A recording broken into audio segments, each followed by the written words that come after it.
See, a couple weeks ago, I did a video explaining that Apple was kind of chickening out by, for the first time in like a decade, not going on the daring Fireball interview. But then I saw a few thumbnails showcasing that no, Craig and Jaws were still being interviewed by a couple of members of the press, not that many. So I was like, oh, okay, cool. I was wrong. They're still willing to sit down and talk about this, but boy, and oh boy, do I think this backfired royally. Let's begin.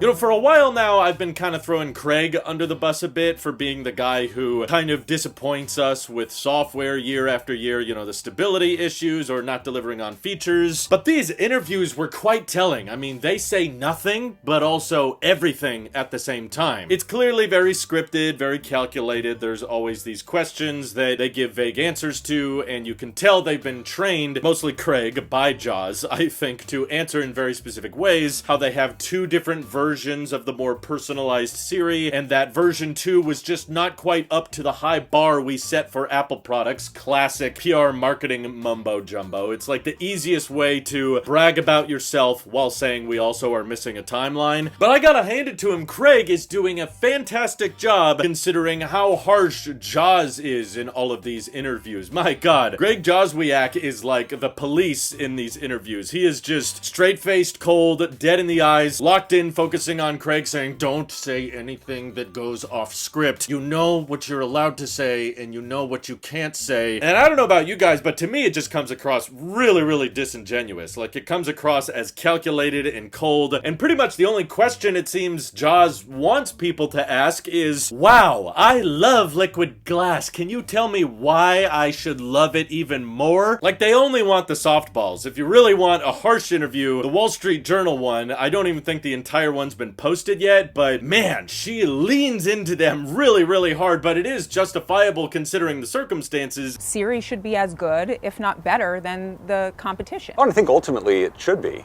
That's certainly, it's not right now. That's certainly our mission. I feel bad for Craig because he's getting drilled by these interviewers and Jaws is looking at him like, you know, you have to go back and restate that. There's a part in the Tom's Guide podcast where I thought they did a great job asking questions and they were structured pretty well, just saying like, hey, you know, iPadOS feels more Mac-like than ever, I've kind of noticed, which is extremely fair. Pretty much every single feature they added to iPadOS this year is just borrowed from the Mac. And Jaws is very quick to be like, and hold on a second. In certain ways, I think it's very more Mac-like than it's ever been before. Maybe I'd like to think maybe so. It's worth Craig explaining it because it is different than the Mac. So why don't you explain how it works? Yeah, well, I mean, the first thing, I've... Craig, make sure you explain the differences between the two and how they're not actually the same at all. And it's like, okay, it's starting to actually make sense to me what all of the issues are with Apple these days. And I touched on it in my Apple Has Become IBM video. If you were a product person at IBM or Xerox, so you make a better copy or a better computer.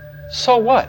When you have a monopoly market share, the company's not any more successful. So the people that can make the company more successful are sales and marketing people.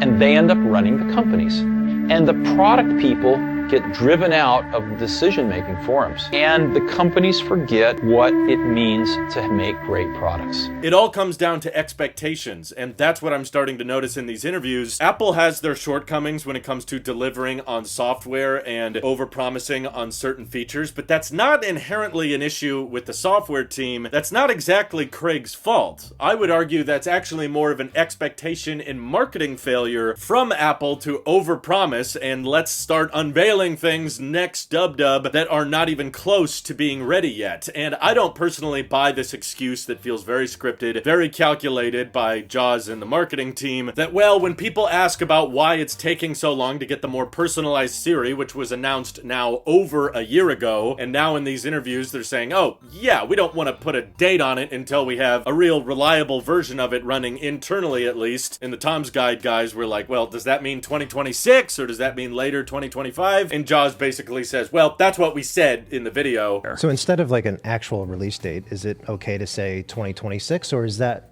to Yeah, and that's what we run. said. So yeah, it's like they didn't want to say the number 2026, but he almost treats it like a lawyer. He was like, if you rewind the clock, check my previous statements, you will understand what the timeline is on this. And it's like, dude, loosen up a little bit. We're trying to hang out with these fancy couches and nice coffee tables, trying to get people excited about Apple again, and you're like, refer to our previously recorded statement. And the main reason I don't buy this crap at all when it comes to, oh yeah, we had an internal version that was looking really promising. We thought we were going to be able to deliver it last year, and it just turned out didn't reach our bar of excellence. Well, let me ask this one, because I know after today's video, I'm definitely never going on Tim Cook's nice list. Are you telling me Image Playgrounds is up to the high bar that Apple sets for themselves? You want to brag about how, well, the only reason the more personalized Siri isn't out yet is because people expect Apple software and Apple products to work really well. So we set a high bar, but you're totally okay with the notification summary feature, and you're totally okay with Siri somehow getting even worse after all of these Apple Intelligence updates, and you're okay with the nightmare fuel that's coming out of Image Playgrounds. That passes your bar? Like, you didn't want to hold that back until it was working more reliably? No, I call bologna sandwiches on this one. I personally think they were way over-promising. I don't think the version 1 of the more personalized Siri was that convincing at all, and I think John Gruber from Daring Fireball was spot on with his analysis that something was rotten inside the core at Apple, and for the first time in many years, since probably AirPower, Apple was actually making promises, making advertisements for features they had no idea on how to deliver on. That's why it's been over a year. They still don't have a timeline on this more personalized Siri, and they're very likely going to pull out of even more interviews after this year because, boy, I feel like the editors, at least at Wall Street Journal, were kind of doing Craig a bit dirty with this, like, Mr. Milchick attitude they had in the interview where Craig is simultaneously panicking, trying to answer these questions, but then you can feel Jaws kind of nudging him like, make sure to smile. We have to smile. Even though I don't smile, you have to smile. You're the fun Craig guy. And honestly, after watching a couple of these interviews, I feel bad for Craig. You know, he's doing his best, and I know several software engineers, some that even work at Apple, and I know a lot of these big mistakes, a lot of these big screw-ups that we all talk about, it's not the individual's fault, okay? It's not the actual coders that are to blame for the shortcomings. It's usually 99% of the time the executives and the marketing team getting way too ambitious and trying to fill up more stage time at these events, saying we have to talk about more, you know, we need to have 10 minutes worth of Apple Intelligence updates, and we need to convince more shareholders that we're a leader in AI, so they push the boundaries. The software team very likely was probably pushing them to not talk about this stuff. Don't publish this because we're not sure if we can actually deliver it yet. And I got the marketing team that got the best of these meetings. And they were like, no, you know, we'll figure it out. You guys just have to work harder. You've got to pull some more late nights, and you got to get this feature out by the end of the year because we're announcing it next week. And then obviously it doesn't ship, and they end up promising things that they can't deliver on. And we end up in the big mess that we're in right now. And I personally think if the chains were off and Craig could say whatever he wanted, he would probably be a lot more honest about the state of the software. And I think he could probably be a lot more transparent with, like, hey, a lot of what people are looking for when it comes to generative AI isn't something that Apple needs to concern themselves too much with, because we're ultimately a hardware company that does really great software. We're not ultimately, right now at least, a software company. We don't have the same data collection techniques that OpenAI or Google have. And there were straight up times, like in the Tom's Guide interview, where they were like, you know, the widgets in Vision OS thing is really cool, and we're super excited to see you bring, like, the calendar and the clock widgets and photo widgets to a more augmented reality device that's more affordable, like glasses. And you can see both Craig and Jaws just completely freeze. As I was looking at that, I have to admit that my mind went from Vision Pro to smart glasses.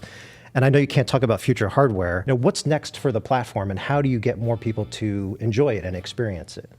Well, I mean, I want to talk about what's here for the platform now, because I think... Which was a pretty big release. They don't even nod. They don't even go like, yeah, maybe someday. They didn't even want him to say that. Like, it is just so controlled. They just immediately freeze and say, well, I want to talk about what we announced today, because Vision Pro is amazing and Vision OS 26 is fantastic, right? I'm like, come on, this is not even human. You're making this amazing TV show on Apple TV Plus that talks about the forced nature of a controlled corporate corporate environment, and yet you guys are emulating Lumen so heavily right now. You can't act a slight bit like a human being in these interviews. I mean, I understand Craig can't say like, well, wait for 2 years and 6 months where we unveil Apple Glass, which will retail for $13.99. That's not what I'm suggesting. I'm just saying he could have at least said like, yeah, we're excited too for the future of spatial computing. That's all it would have taken, and yet they immediately just have to be like, well, don't talk about that. We need to talk about today's announcements. All they were saying is we're excited for future hardware, and yet you're still like downplaying it and saying, no, no, no, stick to the script. Let's talk more about liquid glass and how amazing it is. But hats off to the Wall Street Journal for actually having some tough questions and leaving in those awkward edits. You know, it doesn't make Apple look that good. You can tell Jaws was very, very pissed in that interview and probably thinking internally, we shouldn't have agreed to this one. This was a bad idea. This was a mistake. And at this rate, I'll be very curious if anybody gets to interview the Apple executives next year. And if they do, they're probably going to be super yes men. You know the YouTubers I'm talking about. I'm not trying to start drama, but they're those YouTubers that never say anything bad about Apple. They're the ones that only want to talk about how great Apple is, and they only want to compliment the executives, and they're going to ask them like, what inspired you to release this color of blue for the new iPhone? And it's like, no one actually cares about that. No one likes the real questions anymore. Apple's become too big for their own good, too successful, and now the marketing team is just like on the same level of, I don't know, the federal government when it comes to formalities and promises. And Yeah, and that's what we said. Refer to our previous statement. It's like, can you just say it's probably coming out next year? How hard would that be for Jaws to say? Like, how hard would it be for Craig to just be like, well, obviously we're working very hard on it and we want to get it out as soon as possible. If things go well, we could launch it later this year, but if it takes a little bit longer than expected, it might come next year. Why is that so hard to say? Why do you have to be like, refer to previous comment? I don't know. Maybe this is just the natural development of a company. As they get older, as they get bigger, they just have to get way too formal and way too stale and very, very forced, in my opinion, which is not a good look. So how do you guys feel after watching some of these interviews? Feel free to let me know your thoughts on Apple statements, future interviews, and how they should manage expectations going forward when it comes to timelines and software. And thank you to everybody supporting this channel directly. It seriously helps us out a ton, as does just watching these videos. So thanks again. This is your Apple Sheep here. I'll see you all in the next one.